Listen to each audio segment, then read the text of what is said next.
সড়ক দুর্ঘটনায় আহত ব্যক্তিদের দ্রুত উদ্ধার ও জরুরি চিকিৎসা নিশ্চিত করতে 60টি পোস্ট ক্র্যাশ রেসপন্স অ্যাম্বুলেন্স উদ্বোধন করেছেন সড়ক পরিবহন ও সেতু মন্ত্রী শেখ রবিউল আলম। একই সঙ্গে দুর্ঘটনার পর দ্রুত সাড়া দিতে হাইওয়ে পুলিশের কাছে ৮০টি মোটরসাইকেল হস্তান্তর করা হয়েছে। সোমবার সকালে তেজগাঁয়ে সড়ক ভবনে এ সেবা উদ্বোধন করেন মন্ত্রী।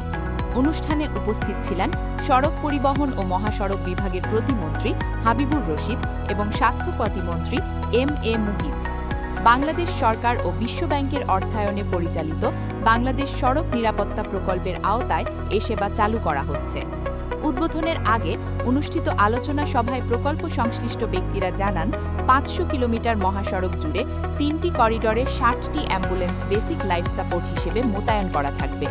করিডোরগুলো হল জয়দেবপুর থেকে রাজশাহী ২২৭ কিলোমিটার, জয়দেবপুর থেকে ময়মনসিংহ ১০০ কিলোমিটার এবং হাটিকুমরুল থেকে বগুড়া হয়ে রংপুর ১৭০ কিলোমিটার। প্রকল্পের তথ্য অনুযায়ী প্রতি ১০ কিলোমিটার পরপর একটি অ্যাম্বুলেন্স রাখার পরিকল্পনা করা হয়েছে। ফলে দুর্ঘটনার খবর পাওয়ার পর নিকটবর্তী অ্যাম্বুলেন্স দ্রুত ঘটনাস্থলে পৌঁছাতে পারবে। সপ্তাহের ৭ দিনই ২৪ ঘণ্টা এ সেবা চালু থাকবে। সভায় জানানো হয়, একটি কেন্দ্রীয় কল সেন্টারের মাধ্যমে পুরো সেবাটি পরিচালিত হবে। দুর্ঘটনার খবর জানিয়ে নির্ধারিত হটলাইনে ফোন এলে অপারেটর দুর্ঘটনাস্থল, দুর্ঘটনার ধরন এবং আহত ব্যক্তির সংখ্যা সম্পর্কে তথ্য নেবেন। এরপর নিকটবর্তী প্রশিক্ষিত স্বয়ংসেবক, অ্যাম্বুলেন্স চালক, চিকিৎসা সহকারী এবং তত্ত্বাবধায়কের কাছে সতর্কবার্তা পাঠানো হবে। স্বয়ংসেবকরা প্রথমে ঘটনাস্থলে পৌঁছে প্রাথমিক চিকিৎসা শুরু করবেন। তাদের দেওয়া তথ্যের ভিত্তিতে নিকটস্থ সাইট অফিস থেকে অ্যাম্বুলেন্স পাঠানো হবে। প্রয়োজন হলে কল সেন্টার, ফায়ার সার্ভিস ও হাইওয়ে পুলিশের সঙ্গে সমন্বয় করবে। প্রতিটি অ্যাম্বুলেন্সে বাংলাদেশ মেডিকেল অ্যান্ড ডেন্টাল কাউন্সিলের নিবন্ধিত ৩ জন করে স্বাস্থ্য প্রযুক্তিবিদ ৮ ঘণ্টার পালায় দায়িত্ব পালন করবেন। এর ফলে সার্বক্ষণিক প্রশিক্ষিত স্বাস্থ্যকর্মীর উপস্থিতি নিশ্চিত হবে।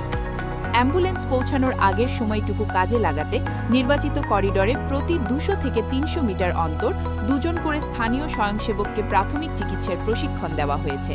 তারা বিনা পারিশ্রমিকে কাজ করবেন। প্রত্যেক স্বয়ংসেবককে দেওয়া হবে প্রাথমিক চিকিৎসার বাক্স এবং পরিচিতিমূলক পোশাক।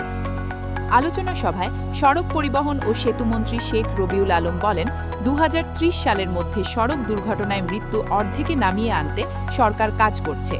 এ লক্ষ্য অর্জনে সড়ক পরিবহন, স্বরাষ্ট্র ও স্বাস্থ্য মন্ত্রণালয়কে সমন্বিতভাবে কাজ করতে হবে। তিনি চালকদের প্রশিক্ষণ ও শারীরিক সক্ষমতা যাচাই, জনসচেতনতা বৃদ্ধি, অতিরিক্ত গতি নিয়ন্ত্রণ, হেলমেট ব্যবহার নিশ্চিত করা এবং সড়কের ঝুঁকিপূর্ণ স্থানগুলোতে প্রয়োজনীয় ব্যবস্থা নেওয়ার উপর গুরুত্ব দেন। মন্ত্রী বলেন, নিরাপদ সড়কের জন্য একটি সমন্বিত আইন প্রণয়নের কাজ চলছে। ২০২৭ ডিসেম্বরের মধ্যে এ আইন প্রণয়নের লক্ষ্য রয়েছে।